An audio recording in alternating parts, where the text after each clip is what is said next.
Wala na ng oras, ali ka na.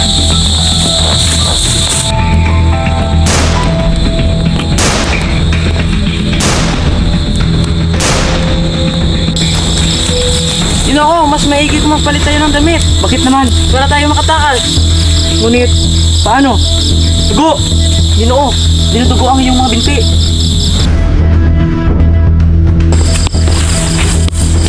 Mauna ka na! Di maaari! Mawa ka, Ginoo!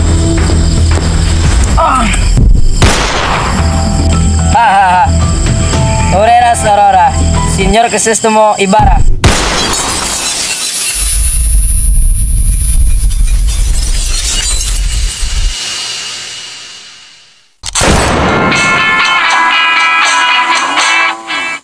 Rehas sa bintana, kandado sa pinto. Hindi kriminal, pero daig pang bilanggo. Sila'y magagawa, sadyang piniit. Sa hirap at gutom, dusa't sakit, hanggang isang araw malagim ang sinapit. Naghahanap buhay, sa hanap buhay sila namatay. Nag-iabit tong kahon, kinulong at pinaon. Sila roon sa pabrikang naging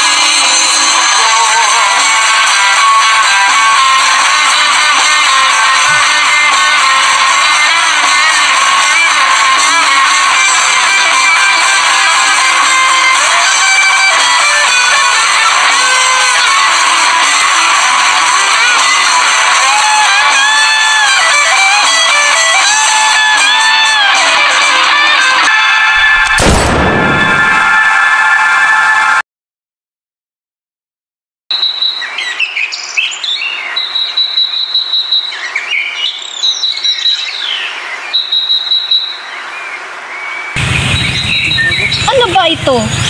Ano ang nangyayari? Tila kay bagal ng takbo ng vapor, Kapitan. At dapat wala ng mga Indio dito sa Pampanga, sa lipunan, o sa daigdig man. Ang ating naisin ay dapat nating pangalagaan ng katalinuhan ng ating ekspertong siyentista. Tumigil ka, Benzaid. Kailangan ng mamamayan ang sapat na karanasan kung paano mapaunlad ang Ilog Pasig. Hindi na kailangan ng ekspertong siyentista. Iasa lang naman ang bagay na kailangan mamamayan ang gumawa. Ako hindi sangayon sa iyo, Padre Camora. Kailangan natin ng matatalinong isip upang itigor ang mga problema. Magsitigil kayo, huwag kayong umaktong parang mga manok sa sabungan kung mag-away at baka kayo'y magkasakitan. Podres na! Nahibang na ba kayo, Padre Camora? Nahibang na ba, Padre? Kailangan ng mamamayan ang sapat na Ang mga simpleng problema ay mayroon lamang lunas. Ang lunas ay napakadali. Kailangan mo lang humukay ng isang damit na kanan para sa bagong dana. Ng ilog na paranin sa Manila na kung saan magiging bagong ilog upang daan takpan ang Pasig. Hindi ako sumasang-ayon sa iyong ideya, Don Simon. Maraming salapi ang ihugot dyan, kaya saan tayo kukuha ng salapi upang itong bayad sa mga manggagawa? Walang hugot doon, Custodio. Dahil ano ba? Ang mga silbi ng mga bilanggo kung hindi sila maaaring gumawa. Walang sapat na bilanggo para dyan. Kung gayon, pilitin ang gumawa ang mamayan, bata man o matanda. Ngunit kaguluhan lamang ibubungan yan. Kaguluhan? Ha! Kung kailangan ba magpilit na magpilit, kung manira-manira, nag-alsa ba ang bayan na Ehipto? Naghimagsik na ba ang mga pedeyong Ehipto kay Lito? Ngunit ang iyong kaharap ay tiyay Senyor Dinerio. At ang mga taga rito ay hindi kailanman naghimagsik sa mga panahon. Ang panahon ng iyo ay noon pa. Hindi na kailangan paghimagsik ang bansang ito kahit papatawanin man sila ng mga gawain o pabayarin ng malaking buwis. isang abuladong Amerikano. Indio Ingles.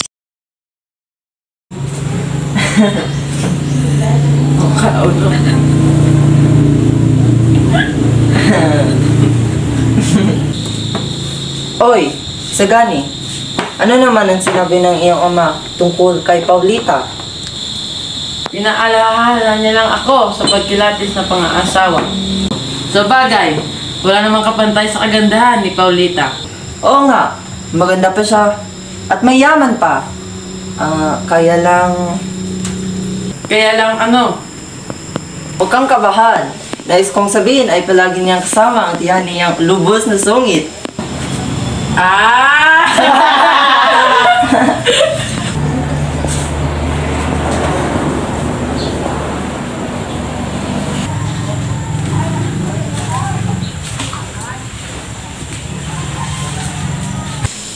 Oh, sino naman itong kasama mong kababayan? Opo, Don Simon. Ito nga pala si Isagani. Hindi natin siya kababayan. Pero malapit ang kanyang bayan. At saka nakapunta na kayo sa kanyang bayan. Sadyang hindi ako nagtutungo sa mga lalawigan dahil ang mga tao doon ay hindi man bumibili ng alahas.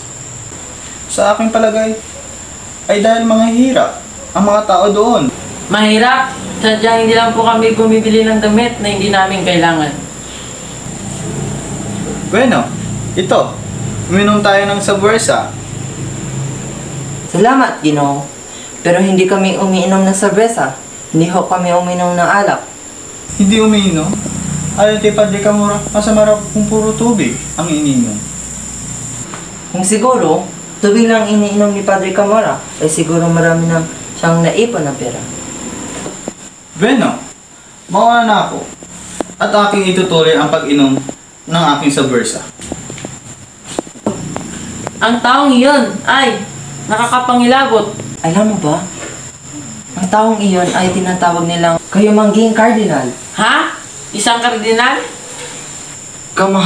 Mahaling itim kung siya'y umibig. Si Don Simon, ang Kapitan General. Ha? Ganun ba?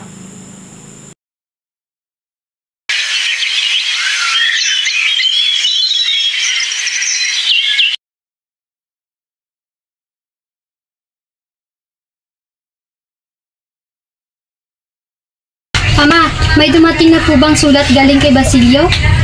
Oo, anak. Teka. Ito. Ano kaya pakiramdam na makapag-aral sa Manila tulad ni Basilio? No, Ama? Huwag ka na mag-alala. Sa 100 taon, makapag-aral at bihis ka ng katulad ng mga babae doon. Talaguitan? Salamat po. Sige na po, babasahin ko na po ang sulat na ito.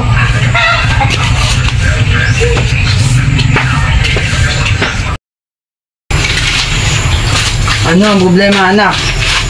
Ang mga Liama, tumaas naman ang kanilang rinta sa pinagsakahan kong lupa. Magtimpi ka. Malaki ang mga gastos mo kung lalabanan mo sila.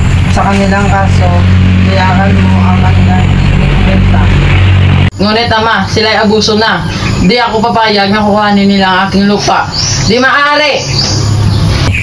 Kung ano ang iyong plano, anak.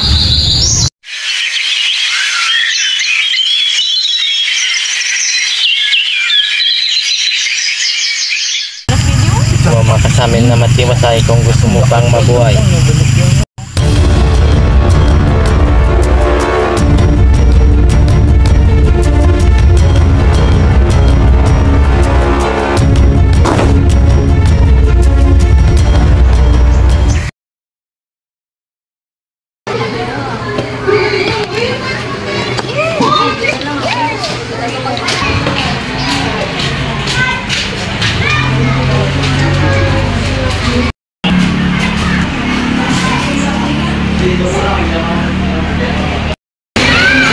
Ababoy! Natutulog ka yata, hindi ka pa natatawag. Hindi mo ba alam ang ismol? Tinatawag ito sa amin. Anong bagay na makinis upang makita ang hinaharap nito? May dalawang uri nito, metal at kristal.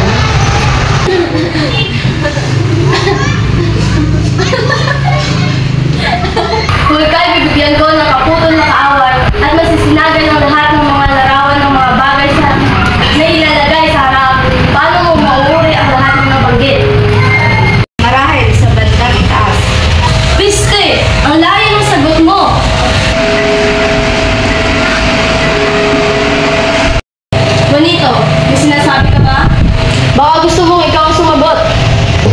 Wala po, Padre. Ikaw, Placido! Huli ka na sa kaso, nag-iingay ka pa? Tumayo ka at ikaw ang sasagot sa aking mga katanungan. Ha? Mas mainam ang tawag sa'yo, Placidong Gulong. Meron pang 15 araw na liban at isa pa, magbabakasyon ka na. Ngunit 4 na araw pa lang akong liban. Sa tuwing liliban ka ng isang araw, 5 katumbas. Kapag lumiban ka pa ng isa, ay lalabag ka na. At mamarkahan pa kita ng isang guhit dahil hindi mo alam ang leksyon ngayon. Alisin niyo na lahat ang marka ko sa araw na ito. Aba, at bakit? Hindi ko maisip kung paano wala ako rito yung nakakaulat ng leksyon. Sa iyong palagay, ang pagliban ay may katarungan. Ano ang makakatwiran mo niyan? Filosofaso? Sige, ilagay mo na lang lahat ang guhit na gusto mo dito, Padre. Aalis na ako dito sa klase nito. Hindi na ako babalik dito.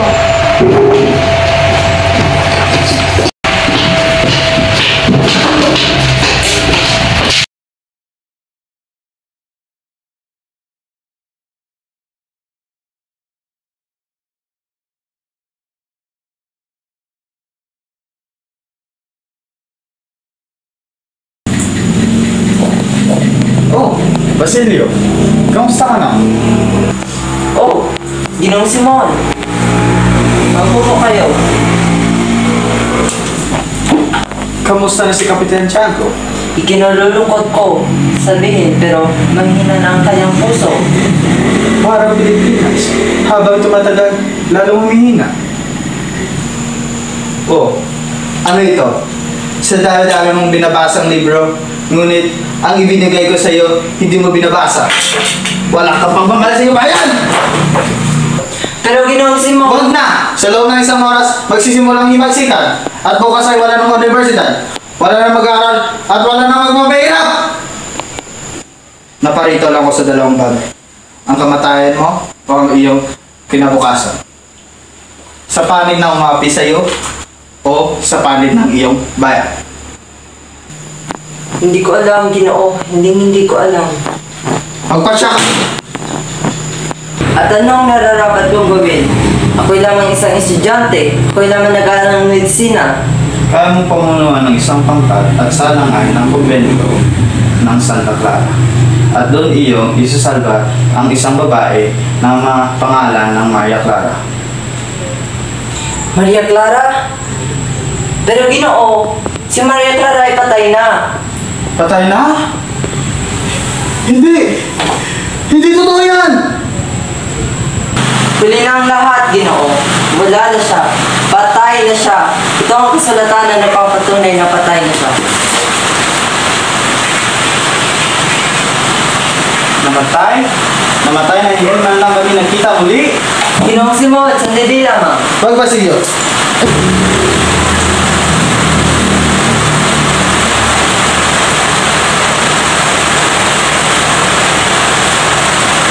Tama ang tao.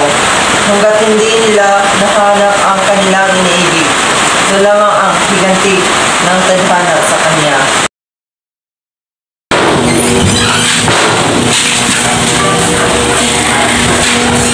Ay, Diyos!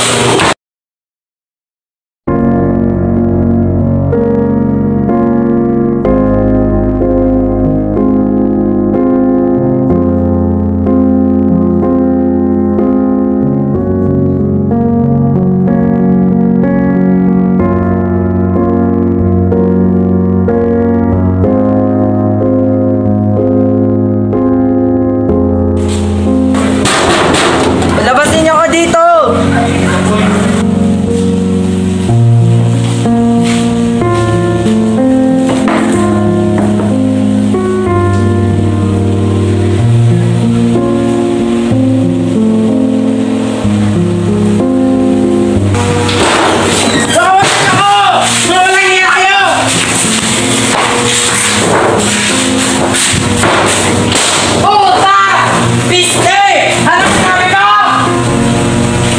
Walang saysayang pagkikinabang sa gano'n.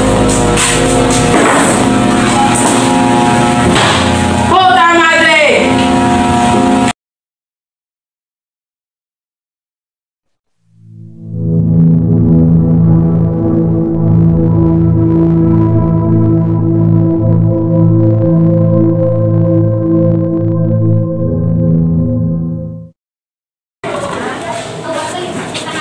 Ano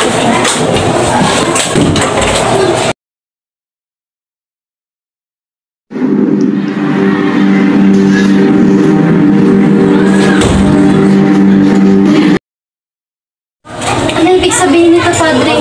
Manahimik ka na lang po. Wag po.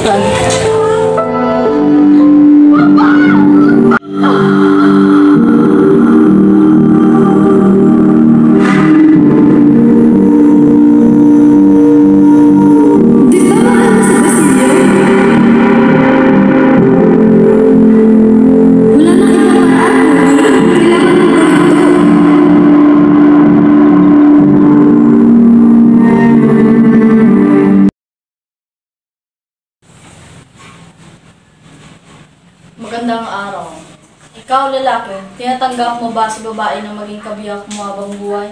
Opo, Padre. Ikaw, babae, tinatanggap mo ba si lalaki na maging kabiyak mo habang buhay? Inuulit ko. Ikaw, babae, tinatanggap mo ba si lalaki na maging kabiyak mo habang buhay? Opo, Padre.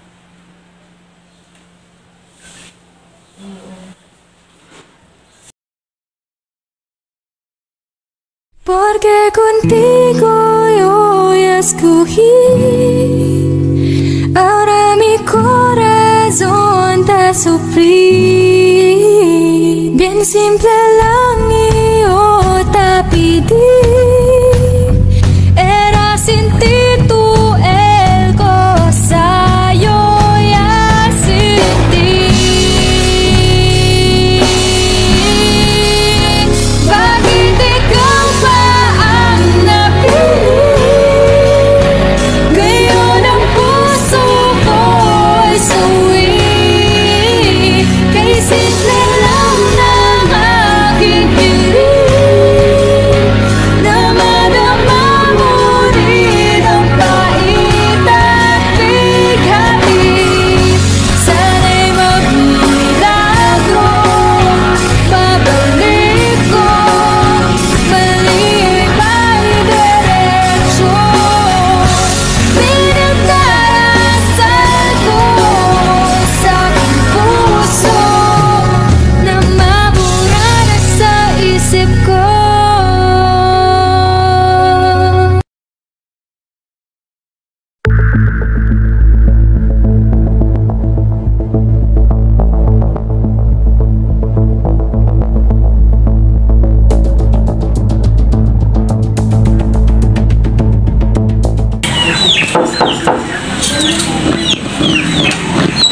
Ginang Simon, mabuti lang at dumating kayo. Oh, Sina, kamusta? Halika at samahan mo kami sa pagkainan. Tuloy po kayo, Ginoo.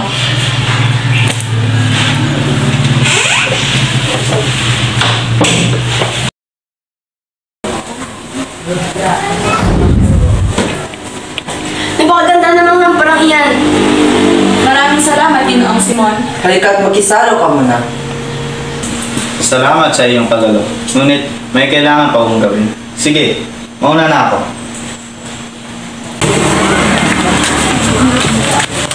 Sagani, saan ka pupunta? Kailangan kong puntahan si Paulita. Kailangan ko siyang kausapin. Sandali! Huwag ka munang tumuloy. Ngunit, baka ito na magiging huling pag-uusap namin. Sagani, makinig ka ng mabuti. May isang bomba na nasa loob ng lampara. Puputok na kahit anong oras ngayon. Ha? Bomba? Oo, bomba! Kaya utang na loob, huwag ka nang tumuloy. O manhin, Masilio, pero kailangan kong iligtas si Paulita. Pero Sagani, hindi! Napakaganda naman ng lamparang ito. Jesus tumoy bara? Di magandang biro yan! Ano ba kayo? Huwag kayong mabahala dahil baka hindi naman siguro totoo yan. Ngunit ito ay nanggaling sa taong matagal ng patay. Tunay na hindi biro yan. Ngunit ito ay sulat ni Jesus tumoy bara. Hindi kaya gusto na tayong patayin? Huwag niyong alalahanin yan. Ituloy ang kasiyahan. Padre Irene, buksan ang mitsa ng lampara.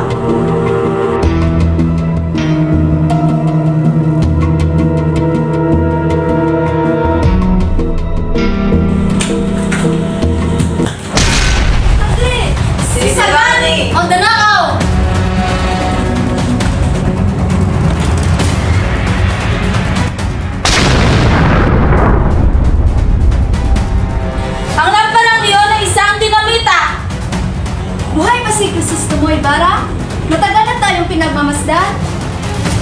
Marahil ganun na nga, ang lahat ng ito ay bahagi ng kanyang plano. Ngunit paano siya nabuhay? At anong pakay niya kay Simon? Simon! Si Simon ay si Crisostomo Ibarra. Simon? Isang taksil! Hanapin to niya ang punyeta na yan! Bakit ganito? Lahat ay ginawa ko. Lahat ginawa ko. Bakit ako nabigo? Bakit ako pinarusahan ng ganito? Wala nang ibang paraan.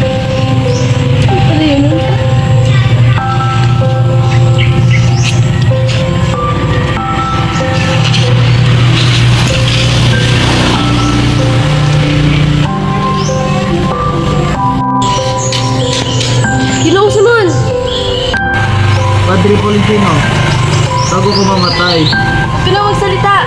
Kaya pag kitang gaputin! wala nang oras. Nagsimula na ang lahat ng